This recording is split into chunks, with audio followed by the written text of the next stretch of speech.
Guys, may kikwento ko sa inyo na sobrang creepy. So, I went down a rabbit hole yesterday. True story to ha. Nangyari to sa Russia 1959 at hanggang ngayon, walang may definite na sagot kung ano talaga yung nangyari. So, this is the Dyatlov Pass incident and it is one of the weirdest, most haunting mysteries in history. So, siyam na experienced hikers, all young, all fit, puro students ng Ural Polytechnic Institute. Nagplano lang naman sila mag-hiking expedition sa snowy mountains ng Ural sa Russia. So, ang team leader nila dito is si Igor Dyatlov. Kaya nga, Dyatlov Pass yung tawag. Pero, guess what? Wala ni isa sa kanila nakauwi. So, nung una, everything was normal. Nag-start sila ng January 23. Isa sa kanila si Yuri Yudin, umatras dahil nga may sakit daw siya. Lucky guy, di ba? Kasi siya lang ang survivor sa buong grupo. The rest, 9 of them, vanished. So by Feb 1, nag-camp sila sa may slope ng bundok na ang pangalan ay, lagay ko na lang dito, ang hirap i-pronounce ito, Kolatsiako. Basta ang ibig sabihin nun, in native language nila ay Mountain of the Dead or Dead Mountain. O diba, good start pa lang, curse na agad ang vibes.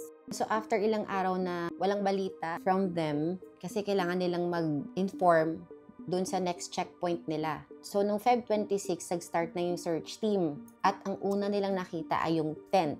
So, guys, hindi lang siya basta-basta abandoned lang yung area nila. Yung tent nila was ripped from the inside.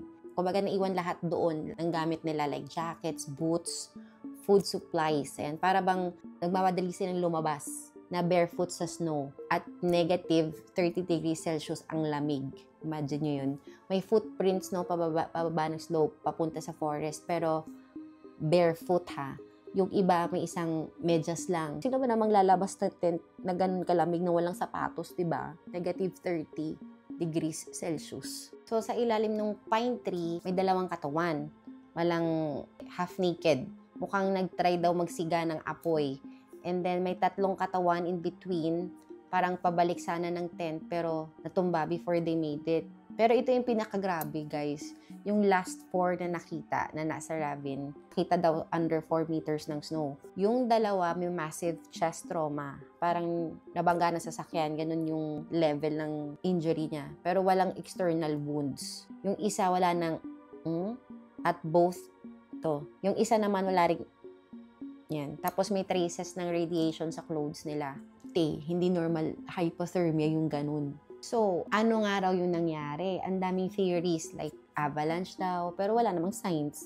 May nagsabing infrasound, meaning yung low frequency na parang nakakabaliw, causing panic. Meron pang military test daw, baka may naligaw na missile or sound weapon. Yung iba, kinabit na sa paranormal like aliens, yeti, spirits ng Mountain of the Dead. Mga ganong kineme-Kimberloo. Pero in 2021, may bagong study.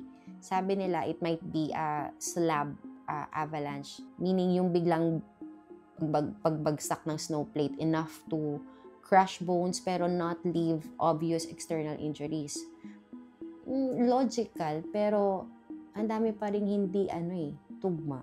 Bakit may radiation dun sa clothes, diba? Bakit yung tent sinira from the inside? Kumaga hindi sila dumaan dun sa may zipper kasi kung saan ka dapat dadaan. Slinash kasi daw yung yung tent.